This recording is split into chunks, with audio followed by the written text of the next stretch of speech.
कहते हैं अपने घर में गीदड़ भी शेर होता है, लेकिन इंडिया के लिए ऐसा नहीं है। इंडिया के लिए चीजें उल्टा है। इंडिया किसी भी घर में घुस के शेर की तरह दहाड़ सकता है। और हमने देखा India versus Australia first test match में हमने देखा कि कैप्टेंसी बुमराह, मतलब बुमराह की कैप्टेंसी में किस तरह से कैप्टन बुमराह ने दहाड़। लेकिन क्या India versus Australia first test match में केएल राहुल के साथ बेईमानी किया गया था? अब बेईमानी इस तरह से किया गया था, चीटिंग इस तरह से किया गया था कि भैया पूरी दुनिया ने उस पर सवाल उठाना शुरू कर दिया। हमें लगा हमें भी सवाल करना चाहिए और आपको भी इस मुद्दे पे ध्यान देना चाहिए। तो हम इसी टॉपिक पे बात करेंगे। उससे पहले चैनल सब्सक्राइब कर लीजिए और वीडियो के एंड तक बने रहिएगा। तो देखिए भैया, जब भी इंडिया और ऑस्ट्रेलिया का मैच होता है तब इंडियन क्रिकेट फैंस कहते हैं कि देखो इंडिया जो है ऑस्ट्रेलिया में जाकर सिर्फ ऑस्ट्रेलिया से नहीं खेलती है, खेलना पड़ता है, लड़ना पड़ता है ऑस्ट्रेलिया के अंपायर के साथ भी।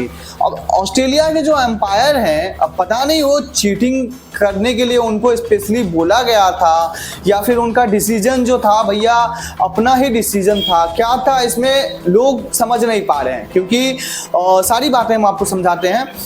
केएल राहुल को जिस तरह से आउट करार दिया गया, बिल्कुल आउट नहीं था। इस पे बहुत सारे एक्सपर्ट ने, इवन ऑस्ट्रेलिया के जितने एक्सपर्ट थे, ऑस्ट्रेलिया के पूर्व क्रिकेटर जितने भी एक्सपर्ट थे, उन्होंने भी सवाल उठाया कि भैया इस तरह का बेईमानी हमारे क्रिकेट पे जो है दाग का निशानी है, दाग दिखाता है। भैया ऑस्ट्रेलिया को इस तरह से नहीं करना चाहिए। जसप्रीत बुमराह ने टॉस जीतकर बैटिंग करने का निर्णय लिया। निर्णय उनका ठीक था, अच्छा था, कहीं से कोई खराबी नहीं था। लेकिन पहले शुरुआत में हमारे टॉप ऑर्डर बल्लेबाज डगमगा गए। विराट कोहली एक बार फिर से फ्लॉप। विराट कोहली के बारे में हम शुरू से कह रहे थे कि ऑस्ट्रेलिया में उनका अच्छा खासा रिकॉर्ड है, कायम रहेगा और कुछ नया करने की ट्राई करेंगे। और नया क्या, 5 रन बना के वापस पवेलियन की तरफ चले गए। इन पे हम एक स्पेशल वीडियो लाएंगे, इंतजार रहेगा उस वीडियो का आप लोगों को भी। और दूसरी बात ये कि देखिए केएल राहुल जिस तरह से खेल रहे थे, 78 गेंद खेल चुके थे, 78 गेंद खेल चुके थे उस सिचुएशन पे जहां एक तरफ से सारा का सारा विकेट गिर रहा हो, वहां पे उन्होंने 78 गेंद का सामना किया, 26 रन बना के खेल रहे थे। तो टोटल इंडिया 150 रन बनाती है। अब हमें यहां से सबसे बड़ा सवाल कि भैया वो तो खैर मनाओ बुमराह का, जो बुमराह ने अपने बॉलिंग का धार दिखाया, ऑस्ट्रेलिया को क्षतिग्रस्त करके नुकसान पहुंचाया। लेकिन सबसे बड़ी बात, क्या हम 200 के करीब तो जा सकते थे?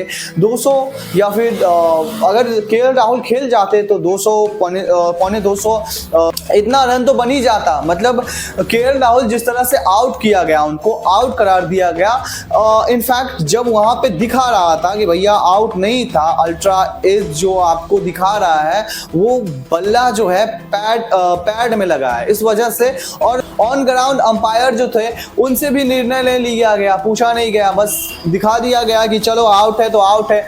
अब देखो इस तरह का आउट तो माना नहीं जाएगा। अगर आउट है तो आप 100 बार दिखाइए, आपके पास उस तरह का टेक्नोलॉजी है, आपके पास सुविधाएं मौजूद है, आपको किसी भी तरह से कोई जल्दी नहीं करनी थी। ऑस्ट्रेलिया मान सकते हैं कि यहाँ पे उन्होंने कुछ चीजें फिक्स करके रखी थी, लेकिन कहते हैं नियति हमेशा आपको अच्छे कर्मों का फल जो है अच्छे देती है और बुरे कर्मों का फल बुरा भोगना ही पड़ता है। उस तरह से जिस तरह से केएल राहुल का विकेट जो ऑस्ट्रेलिया को नहीं लेना चाहिए था उन्होंने लिया, उसके बाद क्या हुआ, 67 पे 7 विकेट। एक पहले दिन का खेल, 67 पे 7 विकेट। अब इंडिया तो अच्छे खासे मुकाम पे पहुंच गई थी। और दूसरी बात ये कि भैया हम केएल राहुल से उम्मीद मैच से पहले तो नहीं कर रहे थे कि केएल राहुल कुछ कमाल कर पाएंगे, क्योंकि हमें विराट कोहली पे ज्यादा भरोसा था। लेकिन विराट कोहली पे भरोसा टूटता है और केएल राहुल कमाल करते हुए नजर आते हैं। केएल राहुल 26 रन बनाते हैं 78 गेंदों में। वो लगभग 70 प्लस गेंद खेल चुके हैं। तो आप समझिए कि आगे अगर वो खेलते तो रन कितना बन सकता था। 50 रन टीम इंडिया के लिए और भी जुड़ सकता था, मजेदार वाली चीजें हो सकती थी, पर नहीं हो पाया। ऑस्ट्रेलिया यार कब से ये ऐसा चीटिंग करना पड़ रहा है, मतलब बहुत पुराना उनका आदत है, अंपायर का बहुत पुराना सीन है। बहुत सारे क्रिकेटर ने इस पे सवाल उठाया, रॉबिन उथप्पा ने कहा और ऑस्ट्रेलिया के पूर्व क्रिकेटर ने बहुत सारे कहा, इंडिया के तमाम एक्सपर्ट ने कहा कि भैया इस तरह से नहीं करना चाहिए। हालांकि हमको लगा कि आपसे पूछना चाहिए कि जिस तरह से उन्होंने आउट करार दिया, क्या वो आउट था या फिर ऑस्ट्रेलिया का इस तरह का बेईमानी, भैया बेईमानी में ही चला जाएगा। ये जो चीटिंग किया है उसका परिणाम स्वरूप क्या मिलने वाला है, हार का सामना करना पड़ सकता है। बुमराह हमारे अभी खतरनाक बने हुए हैं ऑस्ट्रेलिया के लिए। वैसे आप लोगों को क्या लगता है कमेंट में जरूर बताइएगा। जाने से पहले चैनल सब्सक्राइब कर लीजिएगा, वीडियो को लाइक करके दोस्तों के साथ शेयर कर दीजिएगा। फिर हम आपसे मिलेंगे न्यू अपडेट के साथ, तब तक के लिए प्यार से बोलिए श्री राधे।